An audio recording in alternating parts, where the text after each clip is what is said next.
Namo Phat, good morning. Thank you for joining us for our daily practice check-in. Listen, listen, listen. This beautiful sound calls us back to our true home.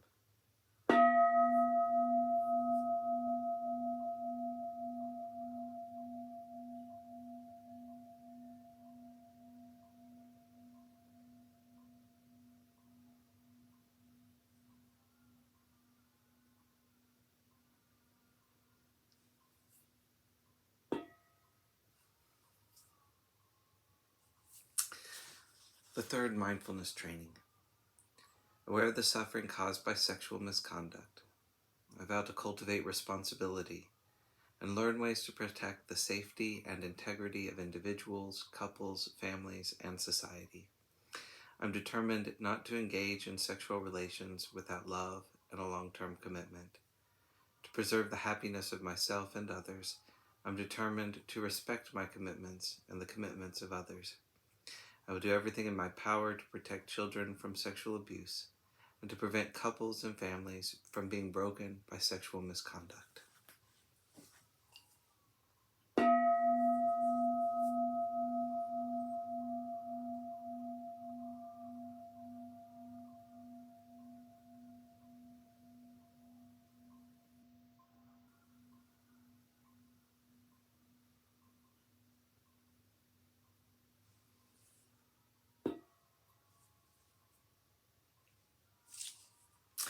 For our Dharma lesson today, we're reading Feeling Happy by Ajahn Sundara from her book Paccuppanna, The Present Moment.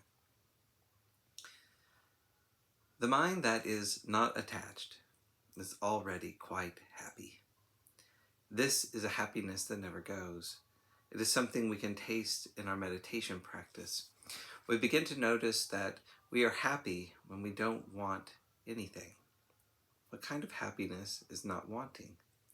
At the point of not wanting, we are experiencing not being reborn into something. Desire is rebirth. We are reborn all the time in this sense, so we know rebirth. And we want a happy rebirth, don't we? If we are a normal human being, we want to be happy. I'm not dismissing that. It is really important to want to be happy. But if we constantly cling to happiness that is dependent on conditions, we won't know the peace and happiness that emerge from a mind which is content, peaceful, empty of incessant wanting. We can experiment with this in ourselves. We can test it, explore, inquire. We can question and have the freedom to find out for ourselves whether the teaching is true or not. We begin to take notice, rather than being obsessed with perfecting a particular quality of mind. Instead, we learn to relax in the present moment. There may be the wish to have a happy mind, a radiant and peaceful mind. All these desires are natural. These are healthy motivations called chanda in Pali. But work must be done to get to that point. When we say, I want to be happy, we learn to recognize this mind state and allow mindfulness to see it as it is, instead of using willfulness to try to get what we want according to an idea. Then we can begin to notice the doer and the doing. The idea of being able to get somewhere without doing anything can be difficult to understand. How can I get somewhere without me? And yet when we practice our meditation, little by little and with patience, we begin to withstand the power of me wanting to do something. Instead of me, me, me, we begin to simply understand. We hear those voices shouting me, and our attitude is, yes, I hear you. You want to be good. You want concentration. You want to be a good meditator.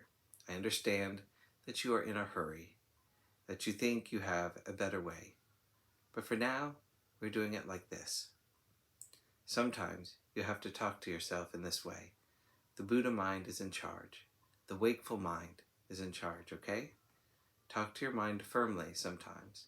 Otherwise, it will just keep making you feel miserable and dragging you back onto the treadmill of suffering lamentation, and grief.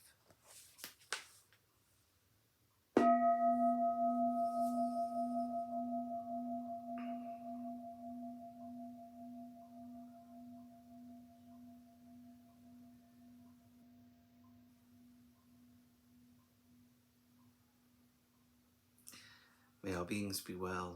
May all beings be happy. May all beings be peaceful. Sadhu, sadhu, sadhu.